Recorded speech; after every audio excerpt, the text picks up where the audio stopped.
Good afternoon. I want to speak today to the unfolding situation in Afghanistan, the developments that have taken place in the last week, and the steps we're taking to address the rapidly evolving events. My national security team and I have been closely monitoring the situation on the ground in Afghanistan and moving quickly to execute the plans we had put in place to respond to every constituency, including the rapid collapse we're seeing now. I'll speak more in a moment about the specific steps we're taking, but I want to remind everyone how we got here and what America's interests are in Afghanistan. We went to Afghanistan almost 20 years ago with clear goals. Get those who attacked us on September 11, 2001, and make sure al-Qaeda could not use Afghanistan as a base from which to attack us again. We did that. We severely degraded al-Qaeda in Afghanistan. We never gave up the hunt for Osama bin Laden, and we got him. That was a decade ago. Our mission in Afghanistan was never supposed to have been nation building. It was never supposed to be creating a unified, centralized democracy. Our only vital national interest in Afghanistan remains today what it has always been: preventing a terrorist attack on America's homeland. I've argued for many years that our mission should be narrowly focused on counterterrorism, not counterinsurgency or nation building. That's why I opposed the surge when it was proposed in 2009 when I was vice president. And that's why, as president, I'm adamant that we focus on the threats we face today in 2021, not yesterday's threats.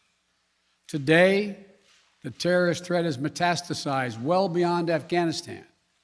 Al-Shabaab in Somalia, al-Qaeda in the Arabian Peninsula, al-Nusra in Syria, ISIS attempting to create a caliphate in Syria and Iraq, and establishing affiliates in multiple countries in Africa and Asia. These threats warrant our attention and our resources. We conduct effective counterterrorism missions against terrorist groups in multiple countries where we don't have permanent military presence. If necessary, we'll do the same in Afghanistan.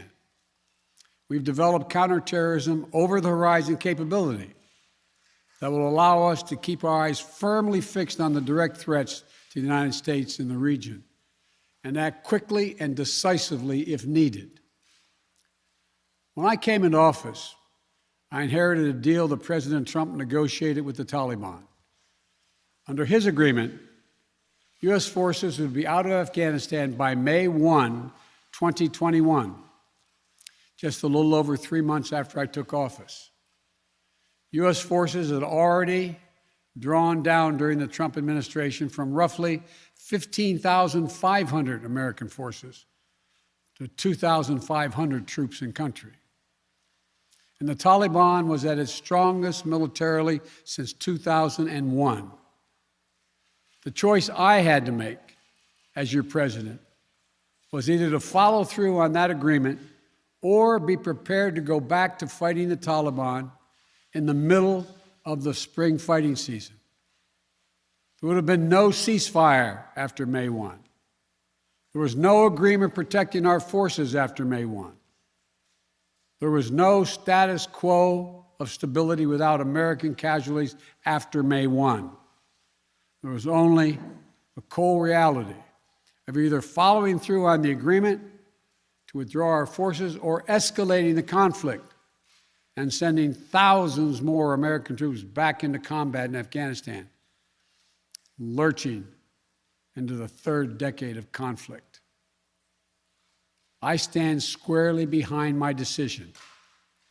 After 20 years, I've learned the hard way that there was never a good time to withdraw U.S. forces. That's why we're still there. We were clear-eyed about the risks. We planned for every contingency, but I always promised the American people that I would be straight with you. The truth is, this did unfold more quickly than we had anticipated. So what's happened? Afghanistan political leaders gave up and fled the country. The Afghan military collapsed, sometime without trying to fight. If anything, the developments of the past week reinforced that ending U.S. military involvement in Afghanistan now was the right decision. American troops cannot and should not be fighting in a war and dying in a war that Afghan forces are not willing to fight for themselves. We spent over $1 trillion. We trained and equipped an Afghan military force with some 300,000 strong, incredibly well equipped, a force larger in size than the militaries of many of our NATO allies. We gave them every tool they could need. We paid their salaries, provided for the maintenance of their Air Force, something the Taliban doesn't have. Taliban does not have an Air Force. We provided close air support. We gave them every chance to determine their own future. What we could not provide them was the will to fight for that future. There's some very brave and capable Afghan special forces units and soldiers. But if Afghanistan is unable to mount any real resistance to the Taliban now, there is no chance that 1 year, 1 more year, 5 more years, or 20 more years of U.S. military boots on the ground would have made any difference. Here's what I believe to my core. It is wrong to order American troops to step up when Afghanistan's own armed forces would not. If the political leaders of Afghanistan were unable to come together for the good of their people, unable to negotiate for the future of their country when the chips were down, they would never have done so while U.S. troops remained in Afghanistan, bearing the brunt of the fighting for them. And our true strategic competitors, China and Russia, would love nothing more than the United States to continue to funnel billions of dollars in resources and attention into stabilizing Afghanistan indefinitely. When I hosted President Ghani and Chairman Abdullah at the White House in June, and again when I spoke by phone to Ghani in July, we had very frank conversations. We talked about how Afghanistan should prepare to fight their civil wars after the U.S. military departed, to clean up the corruption in government so the government could function for the Afghan people. We talked extensively about the need for Afghan leaders to unite politically. They failed to do any of that. I also urged them to engage in diplomacy, to seek a political settlement with the Taliban. This advice was flatly refused. Mr. Ghani insisted the Afghan forces would fight, but obviously he was wrong. So I'm left again to ask of those who argue that we should stay, how many more generations of America's daughters and sons would you have me send to fight Afghanistan's civil war when Afghan troops will not? How many more lives, American lives, is it worth? How many endless rows of headstones at Arlington National Cemetery? I'm clear on my answer. I will not repeat the mistakes we've made in the past. Mistake of staying and fighting indefinitely in a conflict that is not in the national interest of the United States, of doubling down on a civil war in a foreign country, of attempting to remake a country through the endless military deployments of U.S. forces. Those are the mistakes we cannot continue to repeat because we have significant vital interest in the world that we cannot afford to ignore. I also want to acknowledge how painful this is to so many of us. The scenes we're seeing in Afghanistan, they're gut-wrenching, particularly for our veterans, our diplomats, humanitarian workers, for anyone who has spent time on the ground working to support the Afghan people. for those who have lost loved ones in Afghanistan, and for Americans who have fought and served in the country, serve our country in Afghanistan. This is deeply, deeply personal. It is for me as well. I've worked on these issues as long as anyone. I've been throughout Afghanistan during this war, while the war was going on, from Kabul to Kandahar to the Kunar Valley. I've traveled there on 4 different occasions. I met with the people. I've spoken to the leaders. I spent time with our troops. And I came to understand firsthand what was and was not possible in Afghanistan.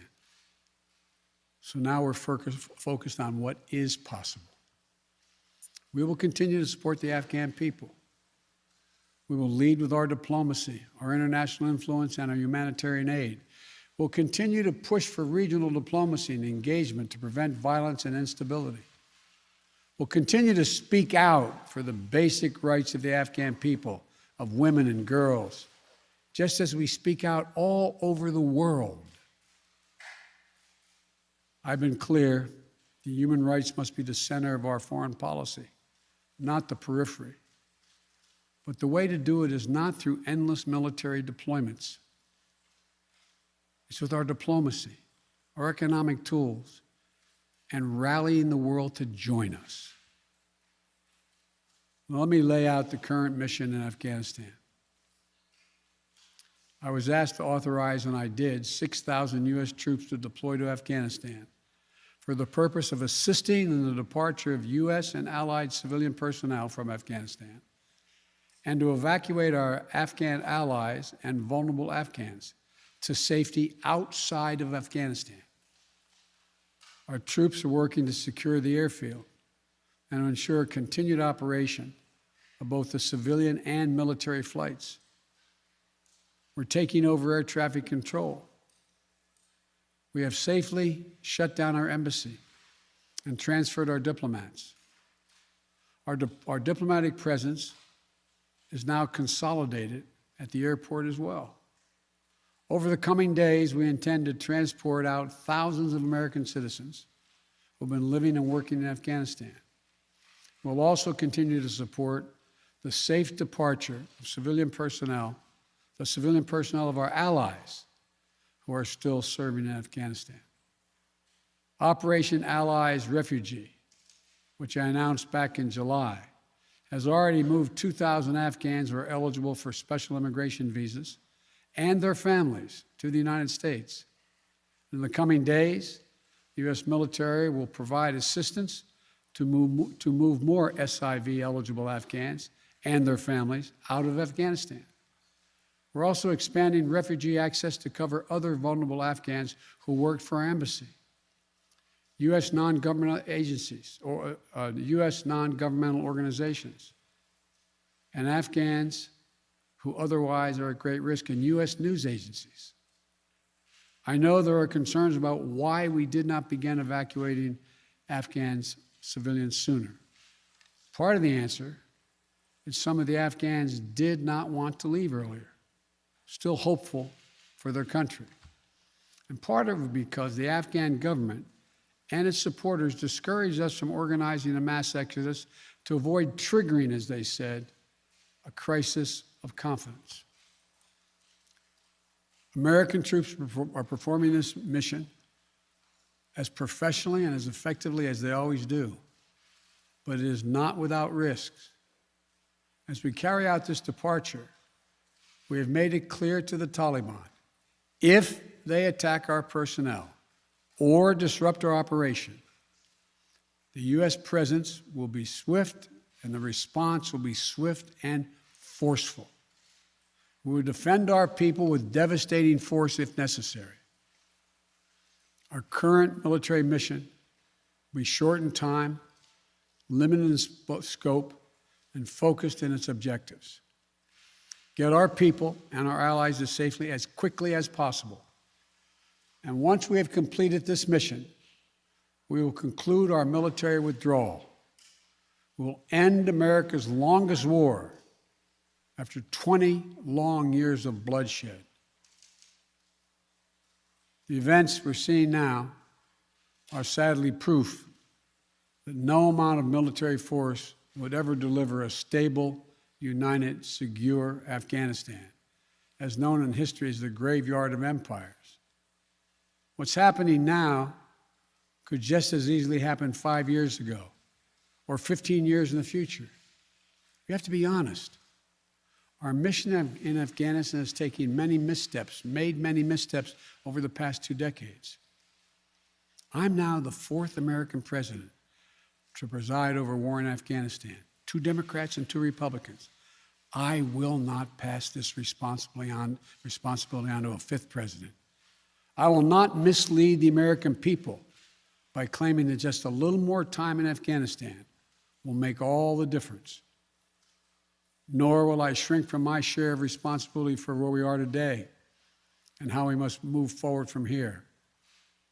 I am President of the United States of America, and the buck stops with me. I'm deeply saddened by the facts we now face, but I do not regret my decision to end America's warfighting in Afghanistan and maintain a laser focus on our counterterrorism missions there and other parts of the world. Our mission to degrade the terrorist threat of al-Qaeda in Afghanistan and kill Osama bin Laden was a success. Our decades-long effort to overcome centuries of history and permanently change and remake Afghanistan was not, and I wrote and believed it never could be. I cannot and will not ask our troops to fight on endlessly in another country's civil war, taking casualties, suffering life-shattering injuries, leaving families broken by grief and loss. This is not in our national security interest. It is not what the American people want. It is not what our troops, who have sacrificed so much over the past 2 decades, deserve. I made a commitment to the American people when I ran for president that I would bring America's military involvement in Afghanistan to an end. While it's been hard and messy, and yes, far from perfect, I've honored that commitment.